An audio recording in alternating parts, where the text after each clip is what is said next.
On this week's show, we're discussing everything revealed at this week's Gamescom Opening Night Live, review roundups for Black Myth WuKong and amazing sales, plus Concord and how its launch has went. All that and much, much more on this week's GamerGuild Podcast.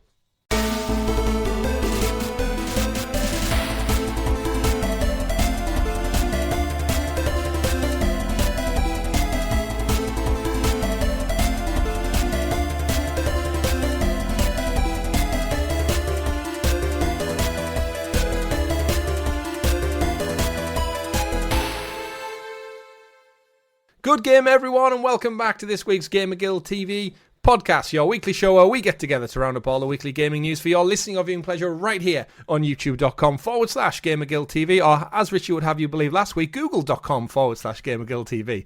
That's right, I listened to your intro. And you have the pleasure of joining us right here, up, also available in the digital clouds on your podcast platform of choice. And your players this week are the returning host, Mr. Chris, and the man of many pixels, Mr. Richie. And thank you to Tom for stepping in last week. We do appreciate it. The Techie Teacher return. Thank you for all your kind comments and words. We do want to get him back on the show as many times as possible, if his kids will let him. That's the big thing. Richie, how are you doing? Welcome back. I'm doing pretty good. How are you? I'm great. I know I said welcome back to you there, but it's me who's back. Yes, it is. I'm done. I'm travelled. I've had enough of Europe now. I'm back. I've torn my passport up. I've ran out of money. I am staying in the UK for the foreseeable, so... You've heard it here. Chris has joined UKIP. I have not joined UKIP. Is UKIP even a thing anymore? I don't know. I don't even know if it's a thing. But we've got a great show lined up for you all, fine folks out there, so don't forget to like, subscribe, ring-a-ding-ding that bell so you are kept in the loop with all the great content we do here on the channel, like this very show, like our weekly live streams, where this week we didn't do one. We did not. But we will be back this week with one, and we do have... we're going to start Gears of War 2, I feel like that's the one right for the picking. Now we're all back and we're starting to get into some decent cadence again. We're going to get a lot more action on the live streams as well. So thank you for everyone's patience during the last couple of weeks while our schedules have been all over the place, special guests coming in. But we've got some great news, and I was actually really excited while I was away this week and a couple of weeks ago. We had Gamescom Opening Night Live, which is great because I got to witness loads of gaming news, and then I've kind of like been waiting to return to actually talk about it rather than coming back to a quiet news week and being like, oh, here we are. I've been excited to get into it. We've got some big reveals and big announcements, and we will get into all that. But before we do, a little bit of housekeeping for everyone out there, of course. Merchandise stores there, plenty of stuff up there, hats, jumpers. It's almost getting to autumn now, so start thinking about getting yourself a nice thick jumper. And Richie, we've got some news for our 5th anniversary that's coming up. We do. 30th of September, we're celebrating our actual 5th anniversary, which is a Monday, so we're probably not going to do anything on the Monday. But the weekend before, we were planning to do a face-to-face meet and greet, and we know we put some feelers out there for locations and stuff. However, something's happened on our side of the fence, which means, unfortunately, we won't be able to commit to that date. We might still plan something for the future, but just logistically, with our other commitments elsewhere, with family and work reasons, we can't quite get that weekend available. It's out of our control, so what we're going to do instead is on the Saturday the 28th, which was the original date, we're going to do a full day live stream with you. We're going to do this show live, so we'd love to have you all join us in the comments, in the live chat, in fact. And we'll play plenty of games. We'll throw it out there for your choice. We'll do some story stuff, multiplayer, whatever you want. I'm not even sure which games will be out by the end of September. We might get on. Call of Duty, I think, might be out in beta. We'll get to it, but we'll figure it out with you along the way. But obviously, apologies for anyone who's maybe booked the day off to travel or anything, but it's out of our control. So we'll definitely get to that one day. But for now, 5th anniversary. That's it, yeah. He had that podcast commitment last week, and now he's restricted us. We're grounded. We can't leave the country. We can't leave our homes. But thank you very much. That is coming up, of course. And we do have a weekly live stream this week, so follow us on all social medias at GamerGuildTV to be kept in the loop with that. Richie, I've not been playing anything this week. I've been away, so I've installed. I know. I did think about taking my Vita or Switch abroad, but I went away with the whole family, and it was like, you know what? I'm not even going to get. I didn't even get a second to think about it. There isn't, and I prefer it that way because that's what holidays are for. Yeah. I've installed Time Splitters 1, 2, and Future Perfect. Oh. I know it was part of the PlayStation Plus. It was. And it's Star Wars Outlaws week. Tuesday, Star Wars Outlaws arrives for me and my Gold Edition. So, anyone who has to wait till the 30th, suckers. I can't wait to get stuck in. I'm kind of like ripe for a really big game. I was saying to the wife earlier on this today, actually. I haven't really gamed this yet, it feels like. I think the last game I really played lots of was Banisher's Ghost of New Eden, and that was in like March, April. So I haven't had a big game. I know I've done the platformer ones and I've got the platinum trophies, but yeah, I'm just ripe for something massive, open world, Ubisoft. I'm ready for it. And then Astrobot in 2 weeks, 6th of September. I think so, yeah. Yeah, so I've got stuff is stacked now. How about yourself? What have you been keeping busy with? So I think I said last week on the podcast, I have finally finished my playthroughs of Uncharted. I've now got the platinum in 1, 2, 3, 4, and Lost Legacy. Legend. 2 and Lost Legacy I already had the platinums in, so I just played through for story reasons. Yep. Enjoyed every single minute of it. And I dropped some controversial news last week. I've started playing Shadow of the Tomb Raider. I thought you were going to say you're pregnant. No. I've started playing Shadow of the Tomb Raider. I think the modern Tomb Raider games are better than Uncharted.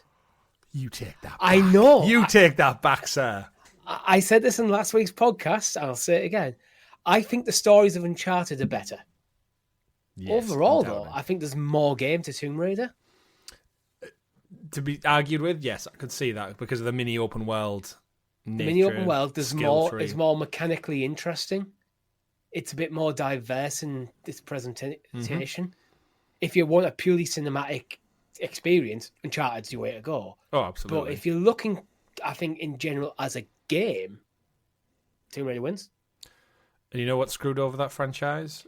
The Xbox exclusivity. Yeah, unfortunately. I think someone tweeted out about this recently. It was one of the big PlayStation social presences, and it said about Uncharted or Tomb Raider. I think I actually replied to them saying like Uncharted is like there's arguments to be made for both for like pushing that adventure genre forward. Like obviously taking so many practices from Indiana Jones. It might have been to do with Indiana Jones actually being in the news of late. And mine was definitely similar to what you're saying, story to gameplay. My downside always for the Tomb Raider ones is outside of Lara, do you care about anyone else in that cast? Like, or can you even name anyone else in that 3-game cast? Jonah.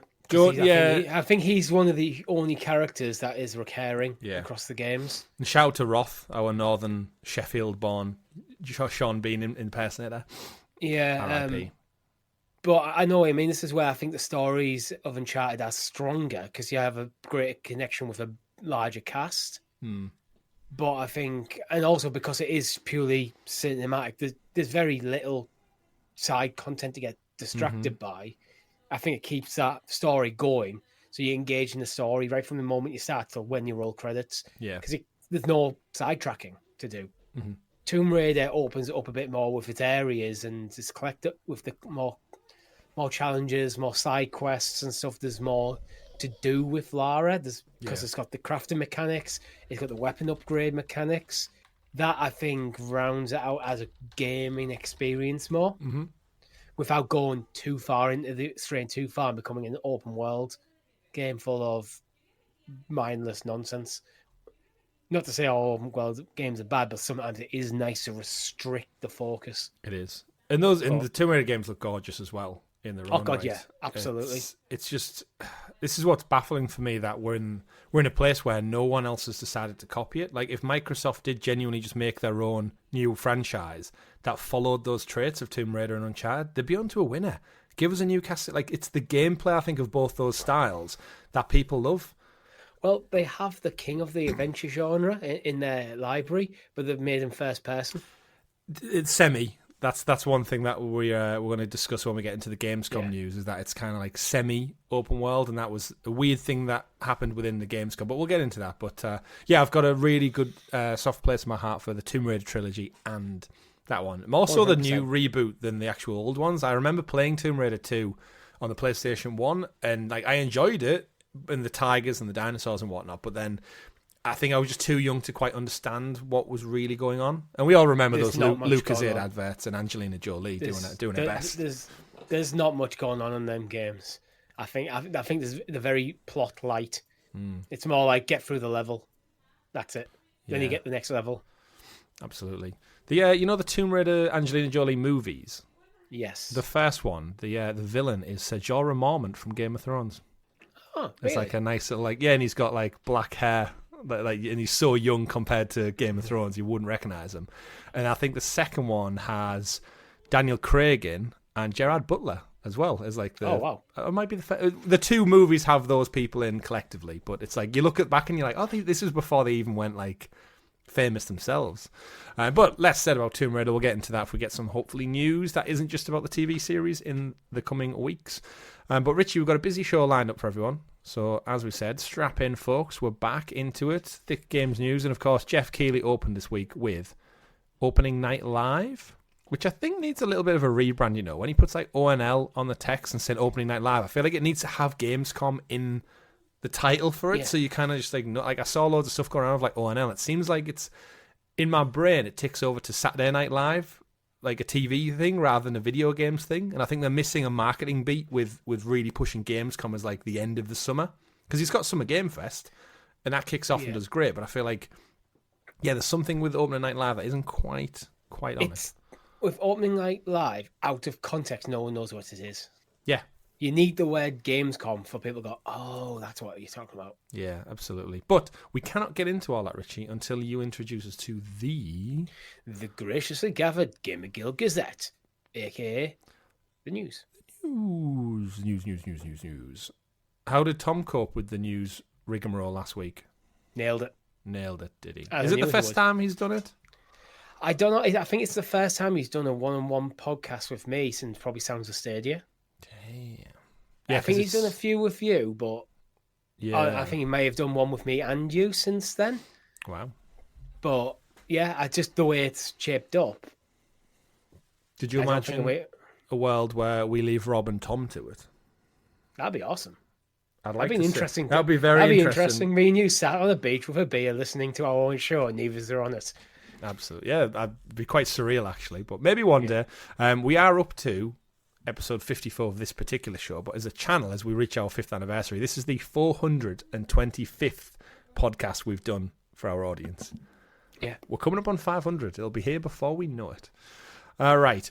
We've done it. And of course, the news every week is brought to you by our wonderful guild heroes, the fantastic folks out there who support us that extra little bit further from as little as 99p. You can support this channel. You can get this content early, such as this show, our videos that go up, stickers and badges next to your name in the chat, and a bunch of other great stuff. And we do really, really appreciate you. We definitely most likely probably wouldn't have done this for 5 years without that extra support. It does mean a lot, and I think when you see that list of 40 to 50 odd people who literally give us money every month to reinvest in the channel and keep bringing you better content, we wouldn't have had the amazing flashy intros and everything, and the merchandise store and everything we do behind the scenes to make better quality content as a hobby. But it's for you, so thank you very much, and do consider subscribing. If you've been listening for many years, our first tier starts at 99p, which is a lot, but you can't even buy a loaf of bread for that nowadays. So you can't. Think about it. Click join below. Join us. Stop feeding your family and join our membership program. Absolutely.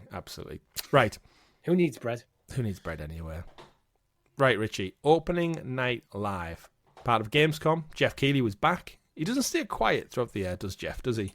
He's very much the flagship wave, the flag waver of the entire gaming industry. Kicked off with his show. Did you watch it all, or have you just caught up on bits? I've just had to catch up after it. Unfortunately, I've just not had the chance to actually sit down. Despite you being the one on holiday, I've just not had the chance to sit down and actually just watch a showcase. It's the same reason why there was no live stream last week. I just didn't have the chance, and just... Yeah, well, we've got it. We've got the news. We've got it all broken down for our audience, for anyone else who didn't catch it out there. Let's go through the bigger topics then. So they kicked off the show with... off the back of the incredibly successful movie, a trailer for Borderlands 4 coming in 2025. Now, this would have been an amazing timing had the movie done well. Yes, it would have been you can clearly see what they're going for, the marketing. Let's get the movie out, and when the movie does well, and the back of the movie will bang, we'll double dip with the game announcement. It wasn't to be. The synergy wasn't there. Now, did you finish Borderlands 3 to completion? Like the story, at least? I think so. I can't remember anything about the story. I feel like I've gathered, because I only played probably about 10 to 15 hours. I think it was Lilith is trapped or something. And then I'm not sure how it plays into this trailer where it looks like it's a planet shattering either another dimension or a shield over another planet. So basically, my big hope with Borderlands 4 is that we leave Pandora, because I feel like we've had our fill of that now. It's played out. Yeah. And obviously you can have the same vaults all over the universe. Yeah, that's what they keep mentioning, but we always end up on Pandora, which I love Pandora, but it's like I feel like the fourth entry in a series, it has to mix it up a bit now, doesn't it? Yeah. It has that, to. I think was while Borderlands 3 was generally well received, I think that was a case of it didn't move the genre forward enough. Mm-hmm. It's like I know personally I preferred Borderlands 2 and the pre-sequel to Borderlands 3, and them games still hold up to this day. So it's like when I was playing Borderlands 3, it's like, why am I playing 3 when I could be playing 2? Mm-hmm. It had a bit of that about it. That's for what my hope for Borderlands 4 is. Not rip up the rulebook, but if they make some significant changes, move away from Pandora, get a new, maybe a brand new start of a new cast of characters. Like Kate Blanchett, Jack Black, Kevin Hart. No, forget. No, none of that. But just, I think it needs to mechanically evolve as well. Mm-hmm. Where I don't think it just took a step forward mechanically. I know it's hard with a first-person shooter to like do something like that, but I think that's where they need to find what it needs to be going forward. Yeah, it needs to feel distinct from the previous Borderlands to play. I agree. It's almost runs the risk of like Saints Row suffered from, of just like losing their way because they've done the same thing so many times. And you're almost you're playing it so safe that the audience goes, right, Borderlands was great, but it's just more of the same, and I think that can be a good thing. By the time it comes out next year, it'll have been 6 years since the last one. Yeah, something like that. Yeah, is that enough time? Do you think? Yeah, I think that's enough. Because we did get Tiny Tina's Wonderlands as like an interstitial, which was a different type of game. Yes, so that's where I think you can give not fully ignore it, but in terms of the Borderlands franchise and the main series, you can put it aside. Go, that is a different style of game. Mm-hmm. Absolutely, and of course, Gearbox now is under the 2K brand. They were bought by Embracer, so they've switched families since that. Obviously, this game was in development long before that, but maybe with the backing of 2K, it's got a bit more financial clout to give it that oomph it needs to maybe raise the bar a little bit. So yeah, we'll see. I'm sure it will do infinitely better than the movie has. It's hard not to. And but it was a good one. I think for opening night live, it was a great get to kick things off with, because Borderlands is a renowned large AAA franchise, I would say. It is nice to see. I think the biggest thing from this announcement for me is that there is an announcement. Yeah. That the whole mess with it getting bought by Embracer, then now getting bought by 2K, the project is seemingly healthy. Yeah, absolutely. It's been announced now. It's coming out next year. It seems like all the chaos behind the scenes with the ownership structure probably hasn't affected it, which is nice. It's what you want. Are you surprised then they've gone with Borderlands 4 and not tried to branch out to a new IP at this stage? Like 3 is usually like a happy one to rest on for now. Maybe you've kept Tiny Tina's Wonderlands going, but because we know they tried Tales of the Borderlands, which nobody bought or played. The Telltale one was amazing. Yeah. And then no one bothered with the... I'm sure it's good, that's the thing. Like, I will probably go back and play it at some point when it's on a sale, because I thoroughly love the first one. And I'm thinking, the people who actually made the original games and own the IP and know about the story writing, that surely it can't be that bad. It just came out at a time, I feel like it got no marketing, probably because they were part of Embracer, and Embracer are cheap skates. And I think it just went under the radar at a busy time. Remember, it came out in... was it 2020? Was it last year? 2023? Did it come out in the best year for video games ever, and it just got swamped? Yeah, something like that, yeah. Tales of the Borderlands. To go back to your question with the Borderlands IP, I think they do need to keep it going, because it's Gearbox's biggest IP. Yeah. You're buying Gearbox for the Borderlands IP, both Embracer and now 2K. Mm-hmm. So yes, you can start spinning off into other stuff, but I think they kind of need to nail a Borderlands game just to put some money in the bank before to prepare them to take another risk. Yeah, absolutely. So aside from Borderlands, we got a look at Call of Duty Black Ops 6, another trailer showing off some of the campaign stuff. I've seen things this week around Call of Duty Zombies really coming into its own. October 25th, not too far away. I'm looking forward, because it's part of Game Pass, we'll be playing it, we'll probably do a stream. I'm looking forward to doing some multiplayer with our fine audience out there, especially some zombies. They're starting to really ramp up the teasing of the zombie mode now. It's open world zombies. So if they do multiplayer and open world and zombies, which has always been a lot of people's favourite part of Call of Duty Black Ops, that could be epic. Yeah. That could be epic, so I'm looking forward to that one. We won't dwell on Call of Duty, though, because it's going to be all over the place. It just, from what we saw in the trailer, it looks like a Call of Duty game. I don't really have much more to say. Call of Duty games always look really good. They do? It's not... The only thing that's enticed me about this is that it's on Game Pass. So, I don't really have much more to say about Call of Duty than that. The zombies is interesting. Yeah, saves us some cash. If we look at what came up next, it was actually an interesting one the way they teased. I don't know if you've seen the trailer for it, but we got Goat Simulator remastered, and the trailer was really, really like on point for Goat Simulator's comedy. It shows a guy walking through the penitentiary for remasters, and there's a modern-looking guy flanked by two pixelated PlayStation 1 looking police guards, and they go past all these cells filled with remasters. One of them's definitely a dig at Warcraft. Yeah, it's Arthas. Yeah, with his Fortnite looking face, I guess, maybe. Then you get the Skyrim joke heading to the re-release ward as the horse and cart shuffles past, which is the opening to Skyrim. And then it happens again seconds later, which is like, all right, yeah, we get it. Skyrim's came on that many things. One of the guys literally glitches through that cart. There's something about modern and old graphics. Like if someone made a game, then we get Grand Theft Auto tease, of course, because we've had the remasters and re-releases in the last couple of years. I feel like the next one's Assassin's Creed.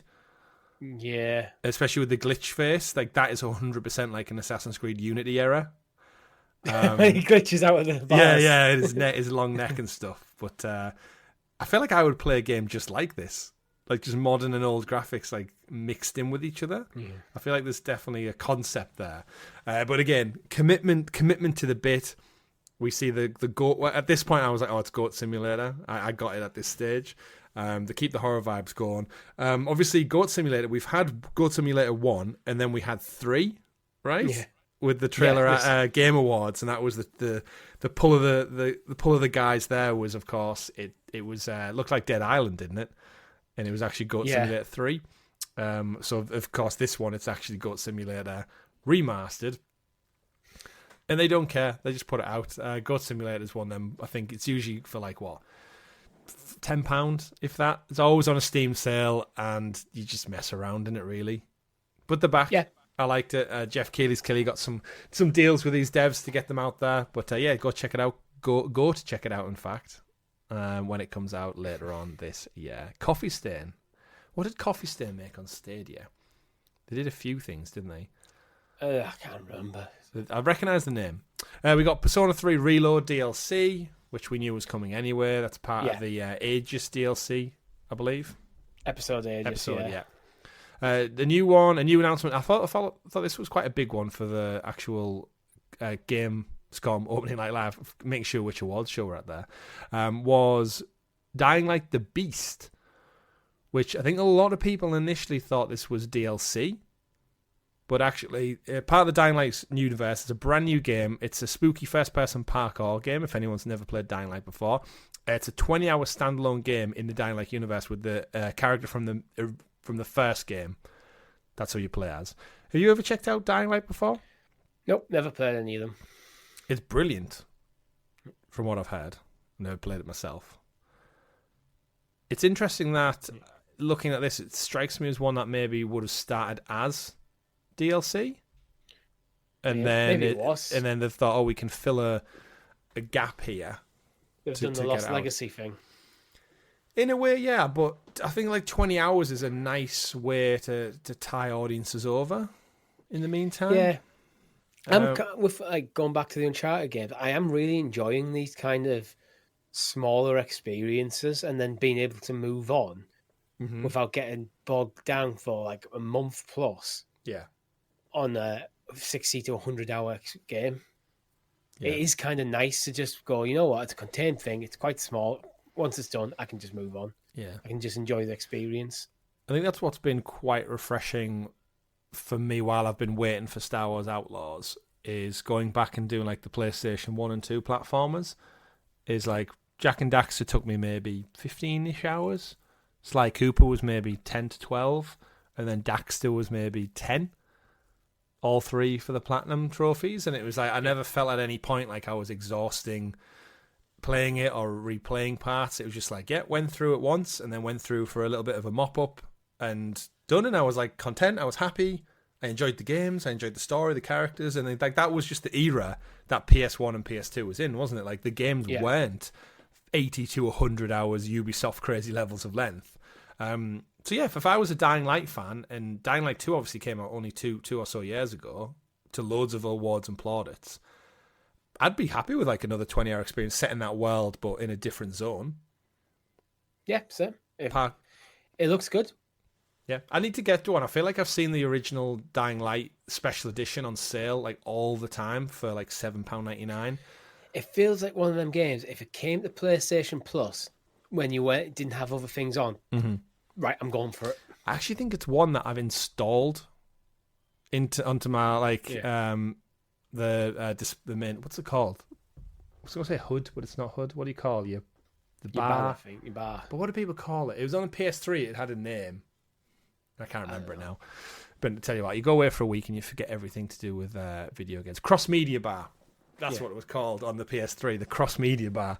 But yeah, I've had it installed before, sat there with the icon waiting to go, and then you know when other things get in the way and come out, and then you look at it and go, sorry, delete, back off, and then you might never install it again. I think I've done that with Shadow of the Tomb Raider about 4 times. 4 times. And finally playing. Finally getting around to it. Well, it happens.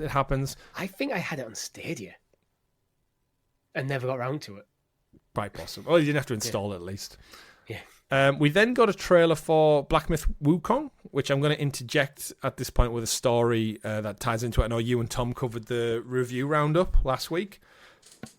We did. Game's doing really, really well in terms of reviews and feedback. It's kind of sitting around an 8 to 8.5, I feel like was the average consensus looking around. It's a solid 8. Solid it's 8. Not a low 8, it's a solid 8. Yeah, solid 8 from, of course, Chinese studio Game Science. And now it's been out in the wild for a little bit longer. The news direct from them via Twitter was, after 3 days on the market globally, this game has sold 10 million units, which is like Elden Ring levels of success on such a short period of time. The Chinese government have bought 9 million units. You know what? I think the underestimated thing of this is I think a lot of those sales will be in and around China. There could be a lot of domestic. There could be a lot of domestic sales. Obviously, we're not in China, so we don't know what the marketing for this game in China is like. I imagine it is huge. Yeah, it's of course the journey to the West is like the fabled story from that side of the world, and that's almost like taking a story from like I guess our history, but it's never been made to this polish before, and everyone just flips out about it. And again, the game helps the fact that the game looks gorgeous. Its marketing is like stunned the world 10 times over on the Western side of things. So yeah, as you said, if this has got like huge marketing in and around China, no surprise. But 10 million's no small feat. That's like PlayStation Spider-Man God of War numbers. Yeah, which is like for a brand new unknown IP is like it's hats off. It's their first game as well. Baffling, isn't it? Like is it Unreal, right? It must be Unreal. I feel like that's what they said beforehand. I'm not sure. I mean, it looks like Unreal, even if it's not. But so we want to get that in there. 10 million sold after 3 days. This game, I think, could end up being one of the, if not the highest selling game of the year, just because of that extra audience of China. Because like, what's the population of China? Like 1 billion. If it's popular there, I mean, we see actually in the movie industry, don't we? When the movies like Marvel MCU movies get like a Chinese release, it bumps up the overall revenue profit by triple, just because of the sheer size of the population. You only need a small fraction of the population to do huge numbers. Yeah. I think we saw that with Shang-Chi. in the Marvel one. I think that did really like up there with some of the best purely because of the audience got in with it, because it was more their part of the world being represented, which is great. It's just a shame when Marvel take out certain things because they don't agree with it in China, which is always a bit odd. Posters yeah, that's one. I think that's one where I wish, if you're a creative person, you just stand your ground and go, okay, we're not selling it in your country then. Yeah. Sorry. I know it's money, so it's business talks, isn't it? Business talks. But at the time of Marvel, you're talking about $1 billion a movie. I think you can afford to take a bit of a hit occasionally for your ethics. But... True that. But Black Myth Wukong, now it's out, Richie, and it's getting good reviews, and it's apparently not as Souls-like. Where are your interest levels at with it? It's not on Game Pass, is it? I'm not going crazy. It's not on Game Pass. I think it is flirting with Souls-like. It's not miles apart. It's not a full-on just action game. I don't know. This is a true answer. I don't feel like I want. I know it's not a full $70 game. It's a $60 game, but I don't feel right now I want to drop that money on this game. But that could just purely, if there was nothing else happening right now, and I wasn't replaying things like the Tomb Raider games or Uncharted and stuff, I would have considered it. But as you mentioned, we've got Star Wars Outlaws coming.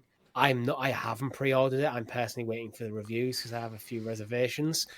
We've got Astrobot is a game, another one that's got my attention, which I haven't pre-ordered. I have pre-ordered Zelda, Echoes of Wisdom. So there's just a few other games that are higher up on my priority list right now. Interesting. So while this game is out now and them games aren't, but they are close enough. Yeah. To and I'm looking to book a holiday soon as well. So it's like need to cash every other places, and it's one of them. It's more of a financial decision while I'm less interested rather than a reflection on the game. Yeah, absolutely. It's it's one of them. It's crazy. To put it into perspective as well, Helldivers 2, one of the best selling games of this year, sold about 1 million in the same time frame as this game's hit 10. So that's impressive. So yeah, keep your eyes peeled. This could and probably will be one of the future IP that hits big. It's big, like Elden Ring. We're talking about this game again at Game Awards. Absolutely. I'm curious to get my hands on it. I've been watching a few live streams of it from various people, and I'm intrigued. But as you said, other things in the dock right now that I'm more inclined to play. So yeah. WuKong getting there. Congratulations to everyone over in that studio. Can't remember its name. What was it? What did I say it was? No, I forgot already.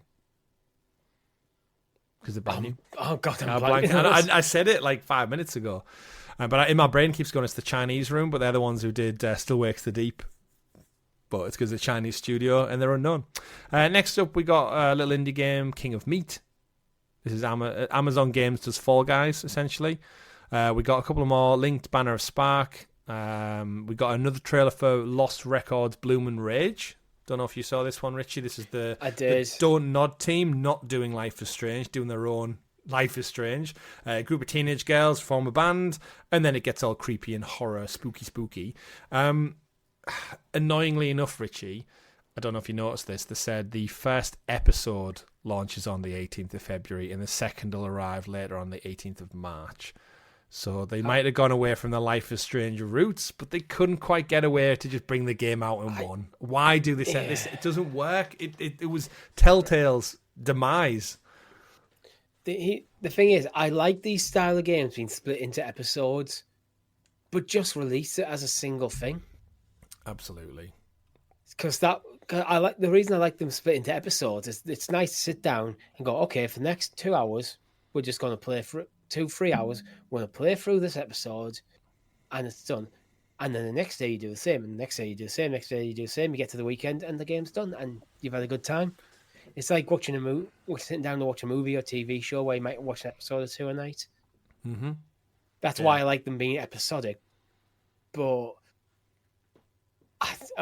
if it is one a month, it might be not too bad. Well, it's only two. It's only two. Yeah, that 2 is the whole game. I'd then just wait till the 18th of March. Yeah, I would just hate to think in the busy time of year. Again, this one was the one that got pushed back to February. So remember, these guys got out of the way of Life is Strange for a smart decision. Yeah. But then, for it to come out in February, and if I'm playing it and enjoying it, to then be told like, oh, you've got to wait 4 weeks now. If it's that good, you power through it. It's like you risk losing me. Imagine if you went and watched the first episode of a TV show, and then you had to wait a month to watch episode 2. I don't even like waiting a day.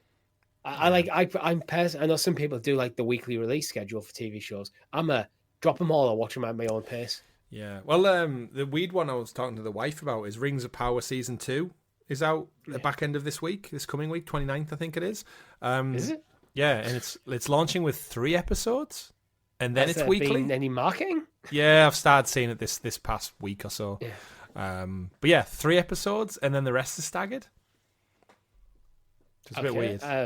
It's a choice, but yeah, I think to do that, like that's not too bad because then you get the initial binge to get people in. But I'm more likely to wait, and I did it with The Acolyte. I waited till pretty much the series was done. I think it was on this penultimate episode when I started episode 1, and then we just binged it. Did you hear the news about Acolyte this week? Yeah, it's a shame. It is a shame. I really enjoyed that show. I enjoyed it. Show. It's not a perfect show, but I think it was a good entry to Star Wars canon. Absolutely. I was looking forward to season 2. Same here. Have you seen the meme of it's sorry to go off track, audience. We're nerds. It's Palpatine telling Anakin, have you heard the story about Darth Plagueis the Wise? And then Anakin I can see where this is then going. Anakin goes, no, it was cancelled. It's like, yeah, I get that. I think it's a shame because I saw a new Rockstar's video actually going into why it was cancelled, and a lot of people going because it's a war or people going it's like going because it was terrible. It's like the reality is not enough people watched it. Yeah, and it was an expensive show to make. Yeah, that is just it's the sheer reality. It was a business decision. Yeah, the show didn't get enough viewing figures, as most series do. The viewing figures actually drop week on week, but I think the initial start point was too low, and the end point was too low, so they just didn't commission a second series. It's a shame because I thought it was a really good thing, and I thought it set up some nice, interesting narratives going for season 2. Yeah, it does make me wonder then, what do they intend to put in its place? Are you just going to start another spin-off Star Wars thing? Whereas you could have just built on this and made a better second season with the foundation already there, and now you have to recast, rescript, rewrite, new marketing. It's like it seems like a cheaper option to just make a season 2. That's what I would have hoped. Like it did. Okay, season 1 didn't do as well as you'd like, but if it's one of them, like how the prequels initially were hated, and people have now come around to actually going, you know what, they weren't as bad as before. We actually kind of liked them. We grew up with these things. It might have had that by season 2 came out. It might have had a bit of a redemption as more and more people ignore the internet noise of people shouting at each other on Reddit and actually take a try in the show and go, actually, I quite enjoy this. Yeah. And then season 2 launches stronger. It might have just took a bit longer to get there, but who knows? We'll get. I could have completely fell on its face.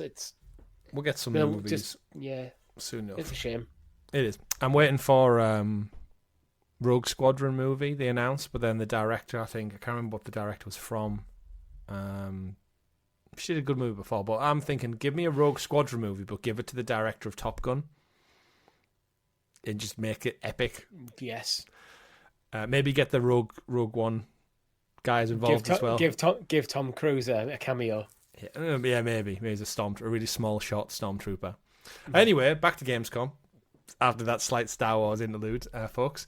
No More Room in Hell 2 got it, which is the 8-player permadeath co-op.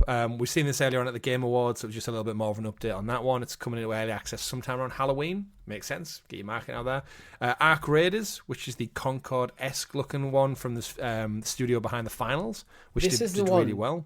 That always reminds me of Star Wars Battlefront 2 in terms of the way it seems to play, and then it just never seems to come out.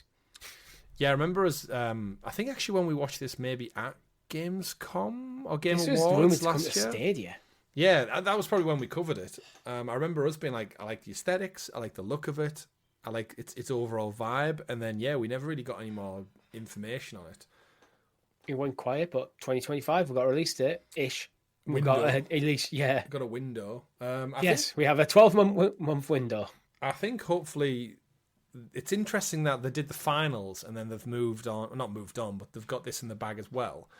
When like the finals has done really well for itself. Ironically, when we get onto the Concord news, the finals has done quite well in that era of the games industry. But yeah, Ark Raiders, don't really know much more about it. Well, I'm not surprised with the finals because the finals had had quite a bit of charm to it with the way it presented itself. Because with it presenting itself as if you're playing within a character within a game show with all the announcers and stuff, it was kind of okay. It did stand out in a crowded industry. You know what's interesting that they also announced? What? It's no longer free to play. Ark Raiders. Yeah. Was it free to play? It's supposed to be, but now it's not. So it's like, have they got enough confidence in it to put a price on it now? Which could bode well for if they're that confident. Do you know what? If it's a it's a team shooter, but if it's a predominantly like narrative basic thing, if it's more co-op than games as a service, then yes, absolutely stick a number on it. Although Concord could put them off, depending on how it launches on that. But different type of game though. We got more Infinite Nikki. We got more Warhammer Space Marine 2, which I can't wait for. I just hope it's quiet enough when it comes out for me to get into it. If I finish Outlaws and I'm finishing Astrobot, it comes out early September sometime. I think it's like the 9th. So that's very close to Astrobot, but we shall see. Predecessor, we got a full release trailer for that, which is a new MOBA shooter. This is where I think the today tend to get into like marketing money. You know, where there's always that like block of just like random game mobile. A Hoyoverse block. Yeah, pretty much. Path of Exile 2. We got another trailer for that one. It's the free-to-play Diablo-like that's going to come out into early access on the 15th of November. Dune Awakening got a trailer, which actually looked really, really good. It's a Dune MMO, where it's basically survive in the deserts of Arrakis. And yes, Survival coming to PC early next year. So we'll get to that more. The one that stood out for me, interesting, Tarsier Studios, who are the creators of Little Nightmares 1 and 2, but obviously they don't own the IP. So Bandai Namco retained that, and they're making Little Nightmares 3. We've kind of got a Life is Strange Don't Nod Square Enix deal in our hands. They showed off Reanimal, and it basically looks like Little Nightmares. It does. Like for everything, basically everything but name. But now Tarsier are with the Embracer Group under the THQ Nordic umbrella. But I mean, the game looks great. It does. It really does. That's the weird thing is having these two both show off trailers. They could be together and it would look like the same game. But like it's just missing a yellow anorak. Yeah, basically, it's got a creepy little rat creature instead. But I feel like as a consumer, this is great because now I'm getting 2 Little Nightmares. Yeah, 100%. Yeah, I like Little Nightmares. This looks cool. Yeah, and obviously I'm looking forward to playing Little Nightmares 3, hopefully with you at some point, because it's co-op. Oh, right. Reanimal, I'm not sure what it is, but there's 2 characters in it. These are, I like to think these games is more like the semi 2.5 3D versions of like Inside. Yeah, I know what you mean. It feels like the one Inside. These almost like there's Inside Limbo. Limbo, that's the other one. Yeah, these are kind of feel like the spiritual successors to them games. Absolutely, but yeah, Reanimal looks cool from Tarsier Studios. So yeah, wishlist it now, coming to PS5, Xbox, and PC. So that one looked creepy. No, obviously extra details, but I'm guessing they're probably going to do what Bloom and Rage are going to do, and maybe come out a little bit later so they don't get caught up a little bit too much. We then had Genshin Impact, Monster Hunter Wilds was shown off. It's a 3rd trailer for Monster Hunter Wilds. No other dates still other than 2025. I hope this game isn't going to turn into like, was it Death Stranding, where we just got hit with trailer, and it was like, right, I'm bored of it now. 3 trailers in 2024 for a game coming out in 2025 feels a bit much. It does. Fatal Fury City of the Wolves was shown off in another block of games. That one's coming 24th of April next year, so it's still a while away. Mecha Break, which was we had an Xbox beta for it, but it's mech suits fighting 6v6. Yeah. Monument Valley 3, no idea on this one. It's in collaboration with Netflix. Civ 7, got a gameplay reveal trailer. They did some interviews after the facts, and it's got a date of 11th of February 2025. Don't think we need to go into that. It's just more Civilization, right? More Civ. You know, if you're into Civ. Absolutely. If you've never played one, I recommend you head over to Steam. You can probably pick up one of the older ones and have a good time with them for fairly cheap. And then you go, oh, I really enjoy this. Then there you go, buy Civ 7. Yeah. And this was the part of the show that we got into both advertising, but then almost like a showcase of games we knew about. So they showed off Marvel Rivals, they showed off Civilization. It kind of felt like I've already seen this stuff. So where are the actual announcements? Like, what is the purpose of me watching this show if I can just watch the trailer on YouTube like in 20 minutes time? Like, why is it? What's the point of being in a showcase, basically? We did eventually get to Starfield Shattered Space, which is the long-awaited DLC that's coming out for it. That's coming very, very soon, 30th of September, Richie. So just over a month away before going back to Starfield. What you feel on Starfield? Because you played it about the same. I know you finished it just the same as me, didn't you? It was Rob who was probably more disappointed than the three of us in it. Yeah, we both have our reservations with it. It wasn't as good as we wanted it to be, but we still both enjoyed it. Mm-hmm. Shattered Space, from what I understand, is set on a single planet. It's a self-contained narrative on a single planet, which I think could be a very interesting thing if they can nail it. Instead, I know the whole idea of Starfield is you got this massive universe to travel, but the traveling around the universe was crap, and a lot of the planets were incredibly bland, which kind of undercut a lot of the stuff Starfield did well. Yeah. To really focus in, go, you land on this planet, you play through the story on this planet. If you want to drop out and go do something else, you can, but this story is set on this one planet. I kind of wish they did more of that with Starfield. And now we've got vehicles as well. Yeah. The trailer focused pretty much on the Rev 8 4x4 like dune buggy that comes with it, which is out now. Is it on Game? Does it come to Game Pass? Does what come to Game Pass? Is Shattered Space coming to Oh, that's a good Game question. Pass? I probably imagine it wouldn't. I don't think it is. The trailer... Screen Rant reported on the 16th of August. Additionally, the expansion won't be available to Game Pass subscribers. The trailer didn't say anything. Yeah, the trailer didn't say anything either. And it's listed on the Xbox Store for $29.99. Yeah, so £30. My experience in Starfield, what you were saying there was, I enjoyed the story things that were contained. Like the Mantis story was terrific. I like going out there and becoming a space ranger, doing the little missions on the side for that kind of like corp. And it was the traveling stuff which was kind of like let it down a little bit. I found exploring, for me, I found just exploring individual planets boring. Agreed. I don't think there was very much incentive, and I think it comes down to something that I always hate: procedurally generated maps. Yeah, I don't like them because there's no thought goes into it.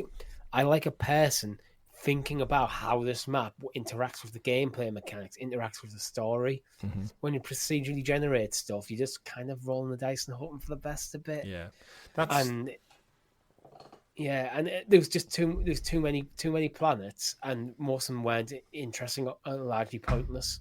Yeah, I think I did a few separate planets, and then like once you like picked up a couple of bits of junk, your backpack got too encumbered, and you saw a few empty buildings that you couldn't even go into. It was like, right, now I'm getting further away from my ship, and there's nothing seemingly to do here. Yeah. So I'm going to go back to the ship and go somewhere else.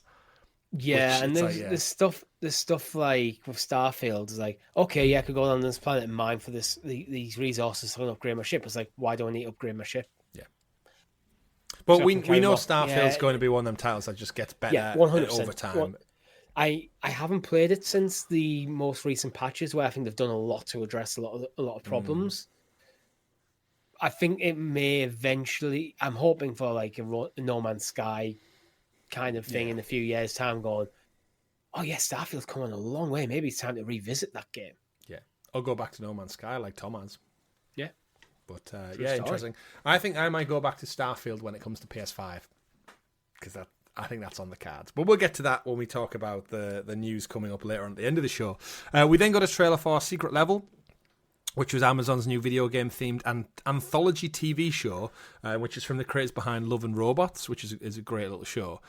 They kind of showcase just a bunch of characters from across the video game world into like small episodic, almost like Star Wars Visions on Disney Plus, which is a series of short stories told in the world of the games. Kratos is in there, Jin Sakai's in there.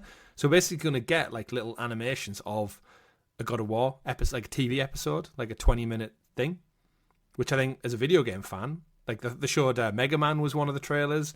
Pac-Man was definitely in there somewhere, called Secret Level. The first episode, I think, is Sifu. So it's just like, all right, yeah, just put it on Amazon. It's just a bunch of video game IP made into little tiny episodes, which is like... This feels like it could go either way. It could either be amazing thing to go, such a love letter to video games, or it could be utterly garbage. Yeah. I'm thinking this could be different on an episode-by-episode basis. Yeah, same. 11th of December, though, until that one comes out. We then had Age of Mythology Retold. Of course, that releases on the 4th of September, so I can't wait for that. Might do a stream of that one, Richie, because we're both big fans, and it's on Game Pass. 100% we should try that. And it's very rare. We should try, and if Rob's free, try and get him on that. Good this show. Might be, you know what? It's 4th of September. Mm-hmm. We were talking about our anniversary stream. Yeah, end of the month. Maybe we'll block this in. Could be a shout. It's because we tried to play Age of Empires back in the day, and I think we got screwed up by our Virgin internet connection, and we did like 20 minutes and then got cut off and we couldn't do anything. Neither is our Virgin internet anymore for that reason. Yeah. It'd be interesting as well. I don't know if Tom's played Age of Mythology in the past. Oh, he will have done. He will have done. But if we could, we haven't talked to Rob or Tom about this, by the way, yet. So if it doesn't happen, it doesn't happen. A 4-way stream would be pretty cool. Well, we'll start planning. Now we know what we're doing. We'll start planning. And you guys can probably play with us as well. Yes. We then got Towerborn gameplay trailer, Delta Force Hawk Ops ahead of its early. A lot of this is early access Steam stuff, so we'll get more to it when it gets its console release and its official date. Kingdom Come Deliverance 2 had another trailer, which again we got the confirmation at Game Awards, so we knew about this one, the medieval title, launching February 2025. And there's a full preview actually that was already out this week with gameplay and stuff. So if you are interested in Kingdom Come Deliverance, there's plenty more out for that now. Then we got another block, Endless Zone Zero, Honkai Star Rail. We then got Batman Arkham Shadow, which every time I see anything slightly like this related, I just go, Warner Brothers. Like, this could have been so cool if it was a console release. Like, even though it's in VR, just seeing the world of Arkham realized again in a video game, and I'm thinking, well, I don't have a MetaQuest. It's not coming to PSVR 2, not that I have it. But just like, oh man, why have we not got a fifth entry if we count Origins in this series? Like, man, this looks like an amazing game. And actually, even for VR, I think this is the sort of thing VR could do really well. But the problem is that this isn't. The fact that it's a VR game is like, we want an Arkham game. We want a new game in the Arkham series. That isn't a Suicide Squad game. That isn't a games as a service thing. A back to basics single player action game where you play as Batman. Mm-hmm. That's what we want, and you're doing everything but. I think that's got to be next. Like, seeing the overlay when he goes into like detective mode and stuff, and seeing the fonts, it's like, oh man, the Arkham games are so good. I mean, we have to pretty much guarantee that the next game Rocksteady are going to work on has got to be they've got to be sent back to their roots, right? I don't know. WB would be stupid not to say, right, let's go back.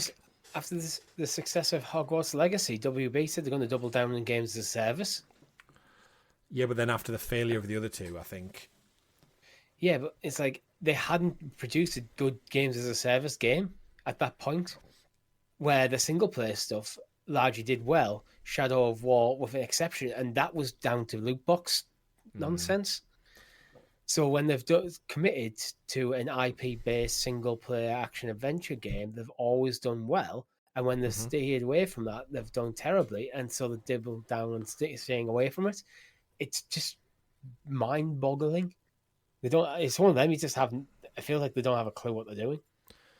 Yeah, I agree. But hopefully they'll get the get their shit together before, because I think more layoffs and stuff are probably going to be expected.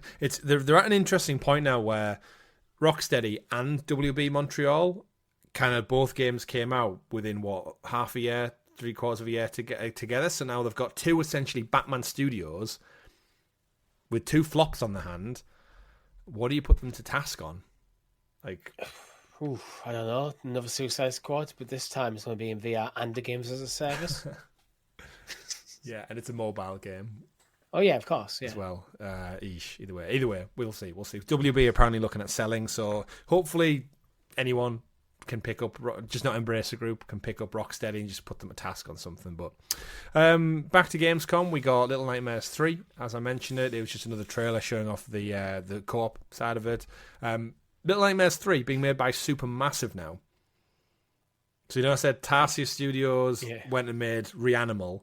Now there's a team behind Until Dawn, who've not done Until, and the Dark Pictures anthology, and now making a Little Nightmares, which is a great partnership because they get horror better than anybody, I would argue, outside of Capcom. So there we are. Herdling was a new game announced from the creators of Far Island, where it looks like you basically herd a bunch of cattle type animal around. It's like almost like a cozy game. Yeah, I don't know if I'd describe it as a kind of cozy. It looks unique, and that's a good thing.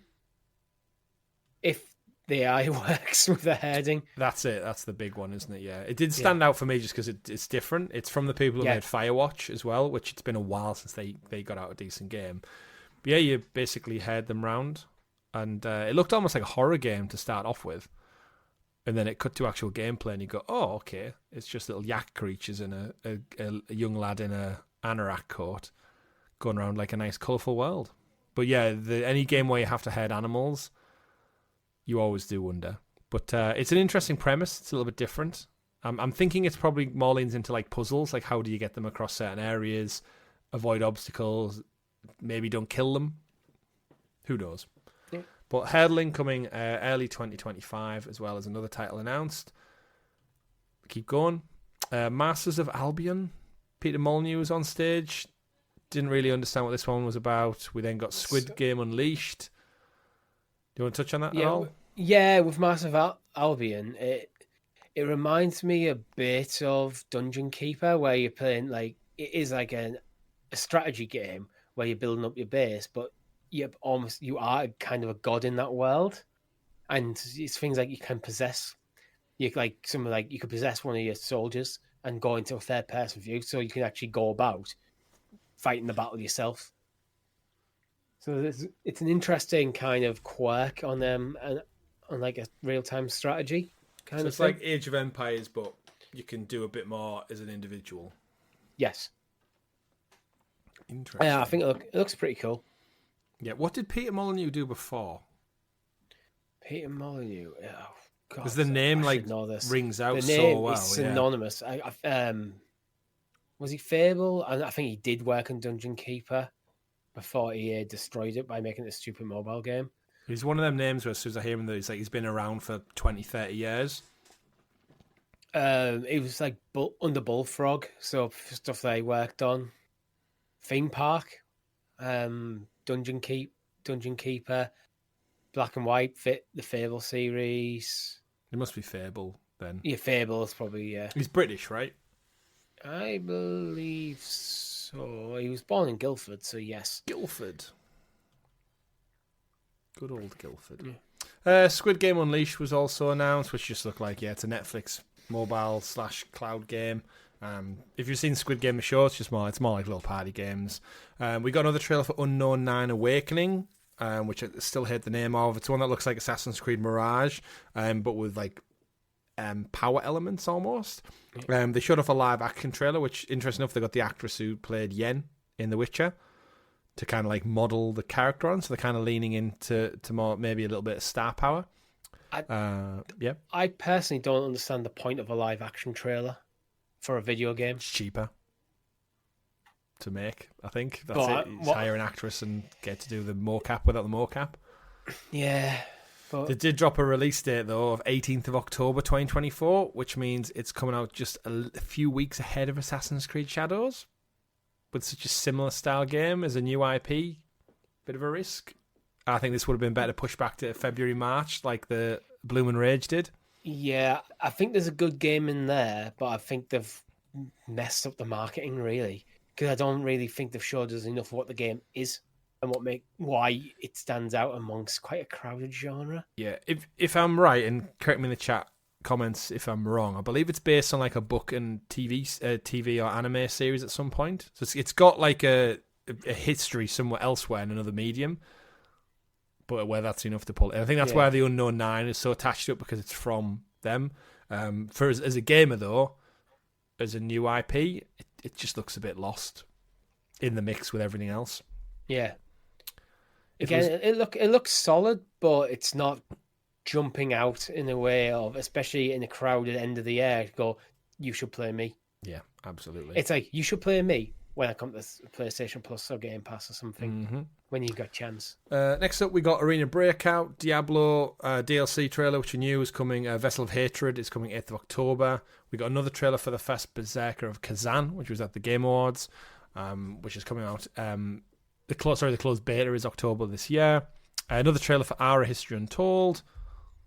And then, Richie, we got kind of like to the end of the show. Two big things. One, it's got some specific news on. We got a trailer for Indiana Jones and the Great Circle, which was an interesting trailer because if you've seen it, it opened with Troy Baker doing like a voiceover as Troy Baker. So like when it started and he was saying, oh, Indiana Jones is to do with adventure and stuff, and I was thinking to myself, he's doing a really bad Harrison Ford impression here. He did so well in the first trailer. And then after about a few seconds, he goes, hi, I'm Troy Baker, the person who gets to don the fedora and the whip of Indiana Jones. It was a dream come true getting this part. And I was like, you probably should have led with your name rather than like talking about that, because it's so like a clash of confusion. But either way, it goes into talking about the mechanics a bit more. We got an extended trailer of what bits of the game look like. He was very trying to sell the decision to make this a first-person game. Yeah. We want you to feel the action, every punch, every piece of the puzzle. And we know where our audience know where we both stand on this game. And I think after talking about Tomb Raider and Uncharted earlier on, this could have been Microsoft's third person. And I still hope it is.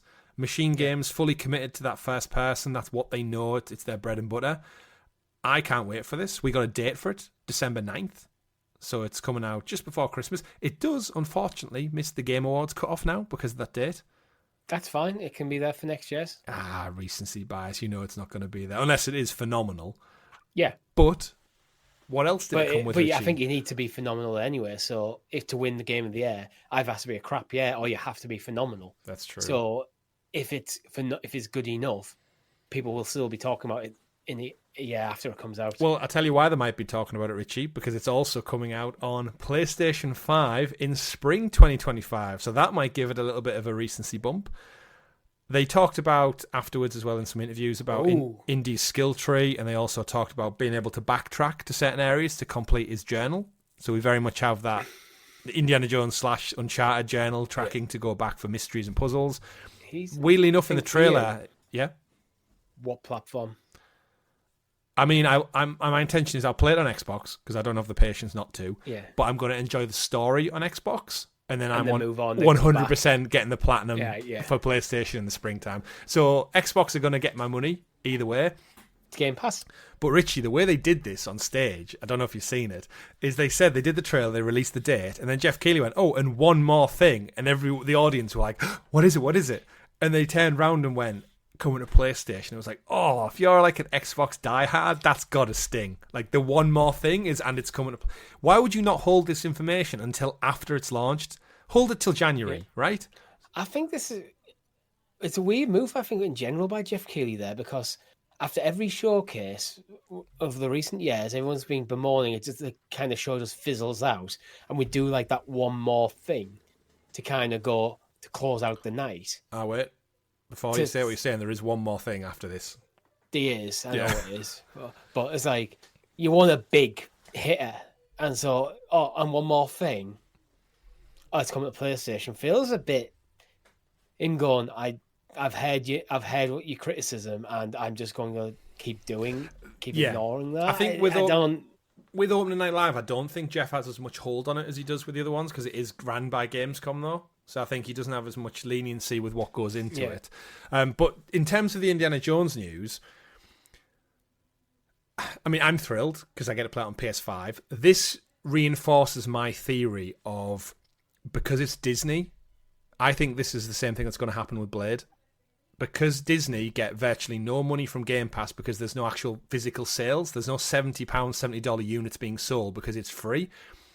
I don't think Disney would recoup enough from this game being made, other than them going, right, if it goes multi-platform, we get a second crack at the whip on this one. And I think it'll sell more and make more money on PS5 than it will on Xbox. Yes. As will, back to our previous story, Starfield, when that comes out. Starfield will make a shit ton on PS5. I don't think that's even... For me, it's not even a real interesting conversation to have. There's a lot more PS5s in the wild. Most players who are going to play this on Xbox are going to get it via Game Pass. Mm-hmm. So even if the numbers are 50-50 in terms of players, they're going to make more money on PlayStation.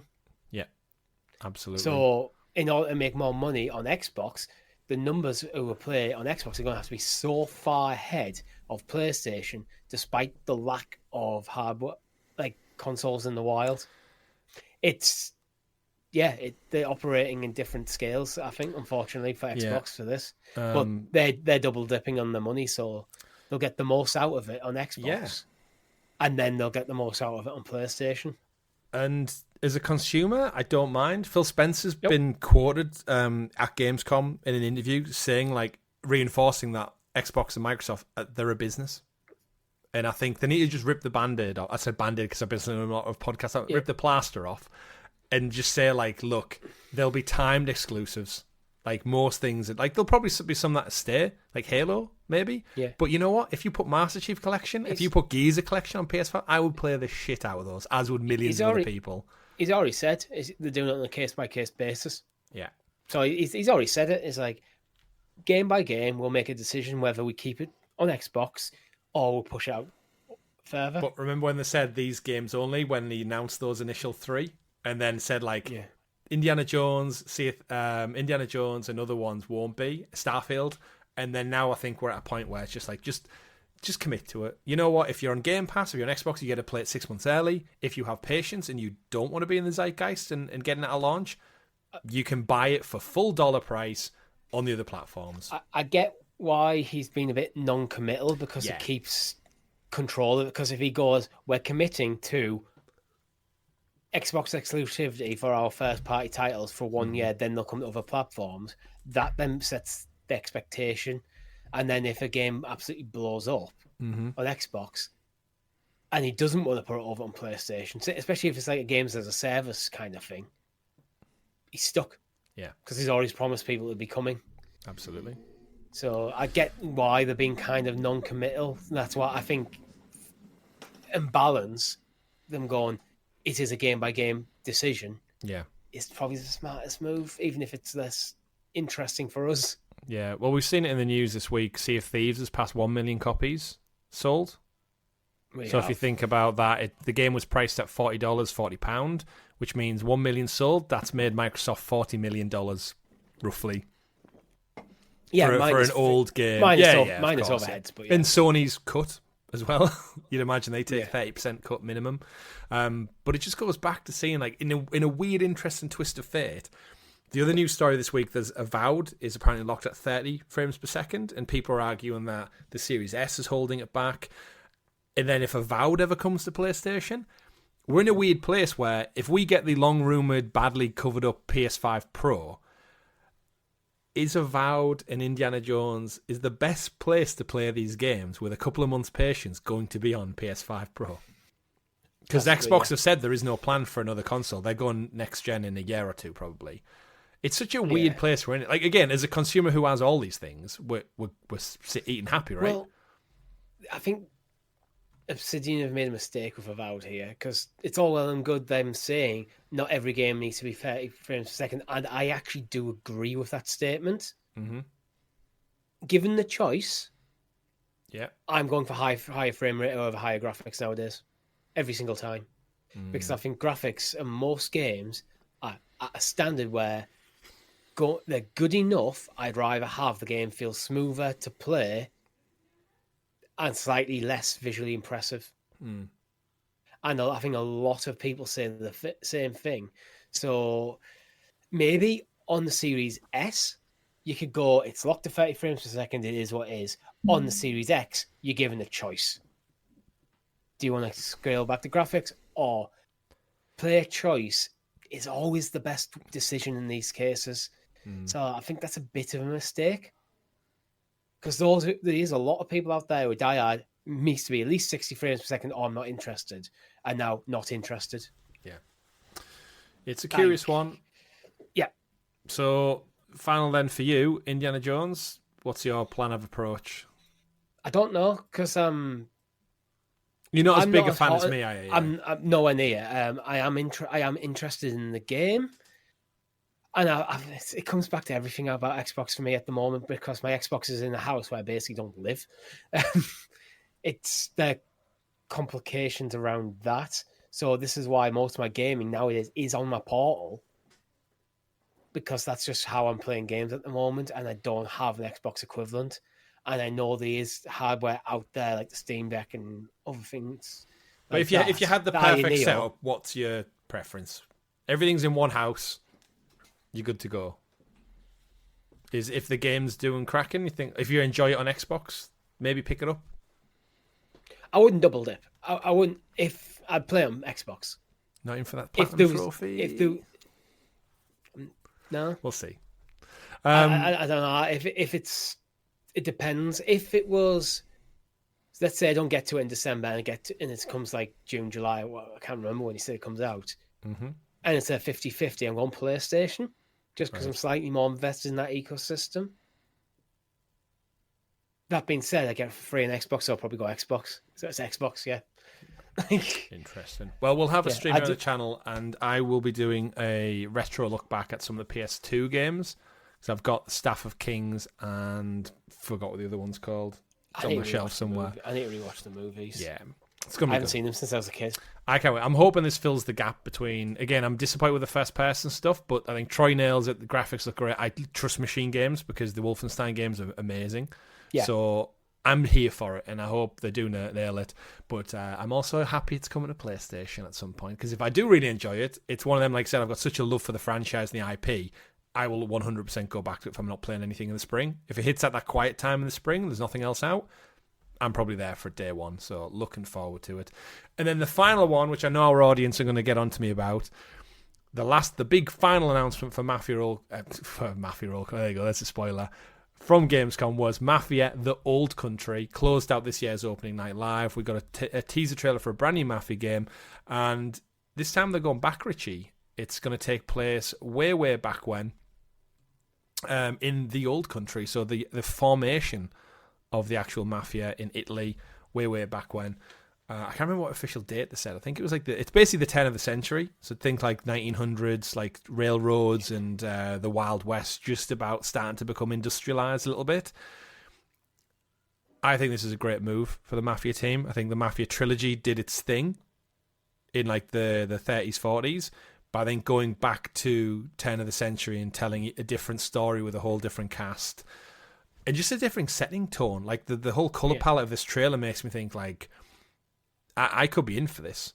And Hangar 13, I've criticised me enough for all the Stadia controversy that happened, and it's been like 1,500 plus days since then. Did you look that back up? No, I deleted the countdown from my phone because it was becoming a bit of a cloud. But yeah, we've not heard anything from Hangar 13. I think we said something like their Twitter account hadn't posted for like 7-8 months, and we were worried like for them that they were going to get shut down because they only really have Mafia. So, but it seemed to get a good buzz. It's an IP that's like well known, but I think that again, similar to Borderlands, for the fourth entry in the series, they need to kind of like just do something different. And I think this could be a different type of gameplay, different mechanics, different era.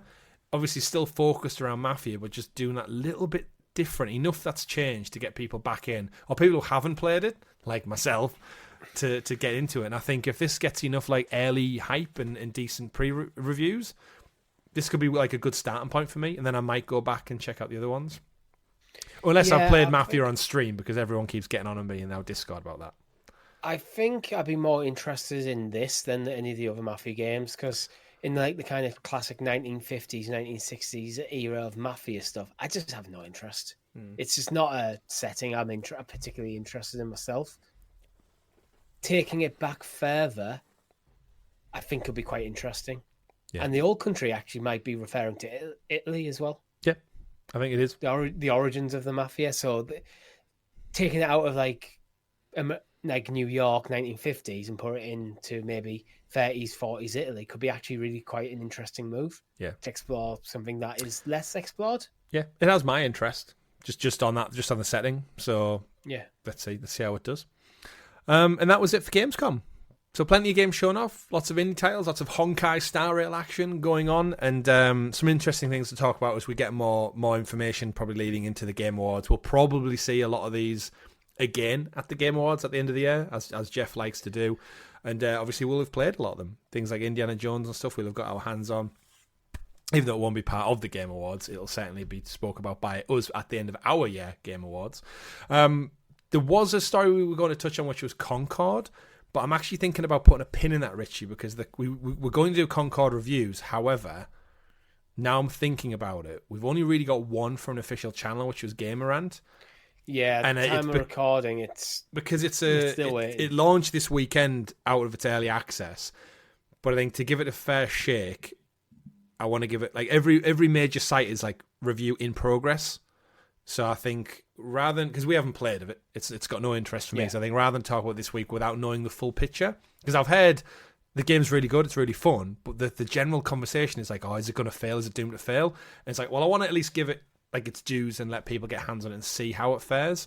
Because as it stands now, the Gollum game has got more peak plays than Concord, and I think that's maybe just had a poor start this weekend. So yeah, so Tom Warren of The Verge tweeted saying it was on the 24th of August, just for clarity there. Mm-hmm.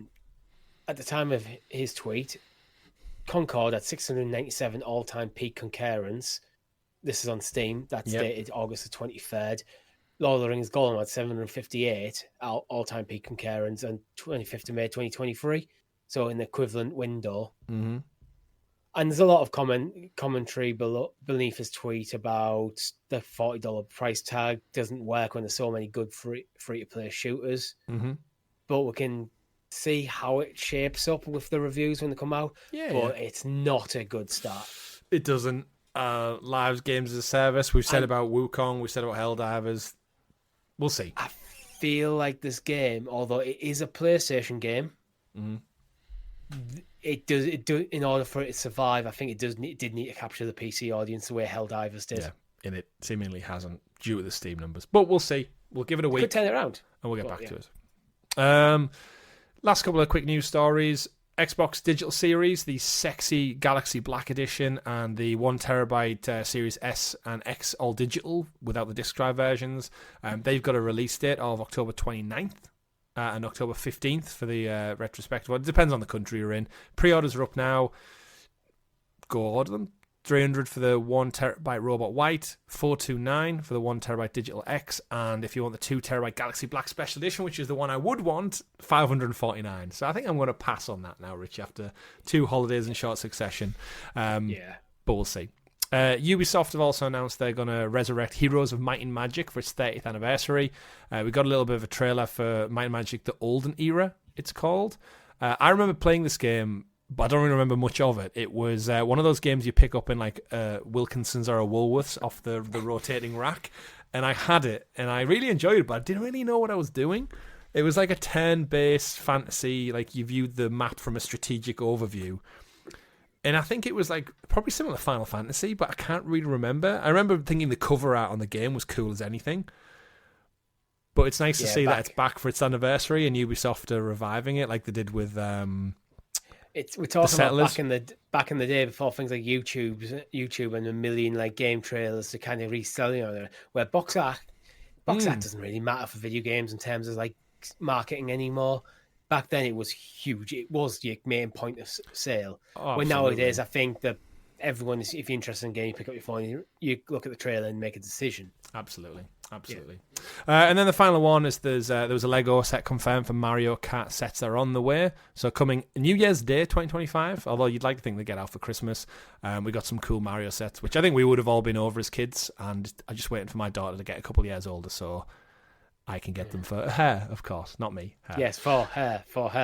And as always, folks, we round out every week with a look back at this date in video game history. We're recording on August 24th. 2024. So if we look back, anything stand out for you on this day? No, but tomorrow is good.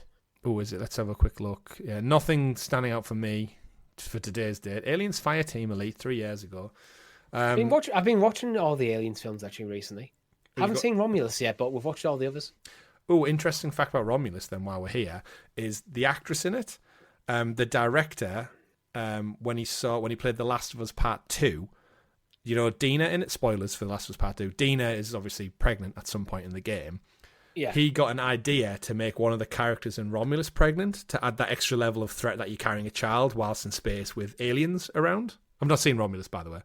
And then in a weird twist of fate, the girl in the movie Romulus has just been cast to play Dina in The Last of Us Season 2. Ah, interesting. So like a weird full circle character.